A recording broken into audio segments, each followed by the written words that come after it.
ಚಿಕ್ಕೋಡಿ ಕೋಟೂರ ರಸ್ತೆಗೆ ಮತ್ತೊಂದು ಬಲಿ.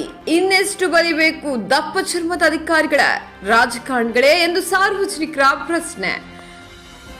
ರಸ್ತೆ ಗುಂಡಿ ತಪ್ಪಿಸಲು ಹೋಗಿ 2 ಬೈಕ್ ಮುಖಾಮುಖಿ ಡಿಕ್ಕಿ. ಸಾವಿನ ಹೆದ್ದಾರಿಯಾದ ಕೋಟೂರ ಚಿಕ್ಕೋಡಿ ರಾಜ್ಯ ಹೆದ್ದಾರಿ. ಲೋಕೋಪಯೋಗಿ ಸಚಿವರ ಮಾತಿಗೂ ಕವಡೆ ಕಾಸಿನ ಕಿಮ್ಮತ್ತಿಲ್ವಾ? ರಸ್ತೆ ಸರಿಪಡಿಸುವಂತೆ ಪಿಡಬ್ಲ್ಯೂಡಿ ಅಧಿಕಾರಿಗಳಿಗೆ ತಾಕೀತು ಮಾಡಿದ ಸಚಿವ ಸತೀಶ್ ಜಾರಕಿಹೊಳಿ. ಇಂದು ಬೆಳಗ್ಗೆ ರಸ್ತೆ ಅಪಘಾತದಲ್ಲಿ ಓರ್ವ ಮೃತ, ಮತ್ತೋರ್ವನ ಪರಿಸ್ಥಿತಿ ಗಂಭೀರ.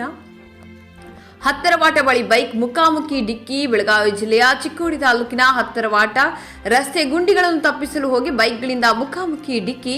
ಅಪಘಾತದಲ್ಲಿ ಓರ್ವ ಮೃತನಾಗಿದ್ದು, ಮತ್ತೋರ್ವನ ಪರಿಸ್ಥಿತಿ ಚಿಂತಾಜನಕ. ಗಂಭೀರ ಗಾಯಾಳು. ಸ್ಥಳೀಯ ಆಸ್ಪತ್ರೆಗೆ ಚಿಕಿತ್ಸೆಗೆಂದು ದಾಖಲು. ಚಿಕ್ಕೋಡಿ ಪೊಲೀಸ್ ಠಾಣೆ ವ್ಯಾಪ್ತಿಯಲ್ಲಿ ಘಟನೆ.